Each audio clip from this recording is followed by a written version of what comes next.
Okay, here's an eco bin. So the first thing we have to do is bolt them down, and in order to do that we have to line up the footers so you have enough access for the drill. So it might be like any kind of angle that you can set it so you can see where to drill on both sides, and that's going to be on all four sides. And the reason why we say to bolt it down first is because this unit's a little top heavy, as you'll see. Now the way the key works, you have a little black key, you put it into the groove, and a right turn, you put a little pressure on the lock always, and a right turn is to open and a left turn is to close. Now this thing will not want to cooperate 100%, so you may have to play with it, push it in a little bit so you can catch before you do it. Right. Now it's locked. It's a little finicky, the lock, but it will lock. And some are easier than others. So now when you open, you're gonna open it, yep, close it again for a second. You're gonna open it from, have one guy grab the ashtray and open it, and just open up real slowly. And you're gonna have somebody behind on this side, on the solar panel side, to make sure it doesn't fall over. But if you have it bolted down first, you're not gonna have that problem. But we always open it by using this ashtray, and we open it slowly. Now when you come inside, you're going to see the setup. The setup's a little bit different than the other style bin. So you take out the separator. You'll see that in a second. The separator has a little rubber lining on here, and we'll get to that later. You'll take out the trash bins, because what we're doing here is we're going to connect the battery. You can probably only take out one. You don't need to take out two. And then you'll see a cable is going to be left here for you with the positive and the negative. It should be marked with the red or with the marker. Yes. And then you're going to see on here a B for battery. And you're going to plug in the connector. You have to do that very easy, but you have to make sure it's firm as well. And then you'll plug in the negative. And then when the negative and the positive are together, you will see a blinking light which shows that it's operating, and the solar controller through the solar panel is charging the battery. Now the battery has two terminal covers, so we need to make sure that they're on there. We need to make sure that's in the middle. The next thing we do is put back in the trash bin. I may have to add something. On some of these, the solar panel terminals are disconnected for the safety purposes of not sending electricity while we're inside there.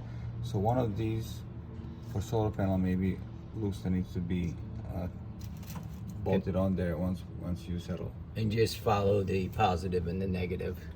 So you'll see they're marked and they go to here. So just follow the cable. So if they're disconnected, connect those back up as well. Some will be connected, some won't. So then the next thing we do, the last thing, is put the separator back in. And this is kind of just lining it up and making sure that the cables are in this section where the rubber is, which is important so it doesn't get cut later. So you make sure this is lined up. The last thing is, you always have to make sure that these little plastic things in the corner are inside. So when it closes easily. And again, when you close this, as you'll see here, you will put the a little pressure on the lock to make sure you get the key in there, and left will close it. And then From left down. Right. Yeah, so to the left. Yep, and then that will be closed and you'll be done. But again, first thing we do is always bolt this, because this is top heavy. You'll find that this is top heavy. So you'll bolt these down first, and then you can put the battery and hook that up. And the last thing you do is you take the Windex, you spray it on the rag, have a separate rag. Don't mix the two rags, as you'll see. And then you will clean the solar panel, just the panel, with the Windex to make it efficient and clean. And then the next thing you will do is you will get the Sheila Shine, which Philip will give to you. There's the Sheila Shine. And you have a second rag.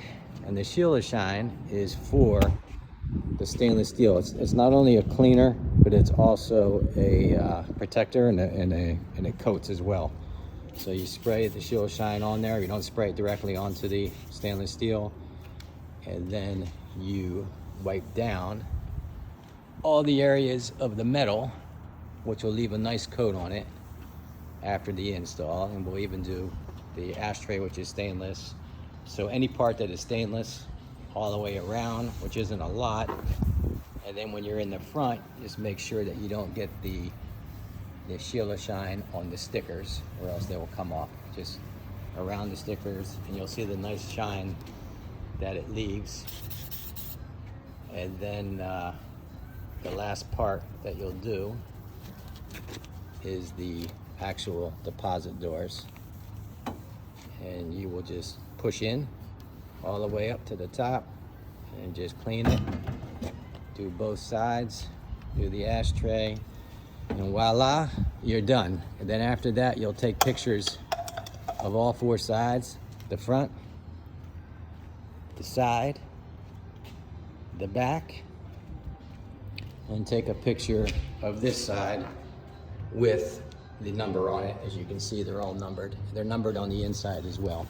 So when this is all done, you take pictures from a distance, say about 15 feet from each side, and that's it. Done the install.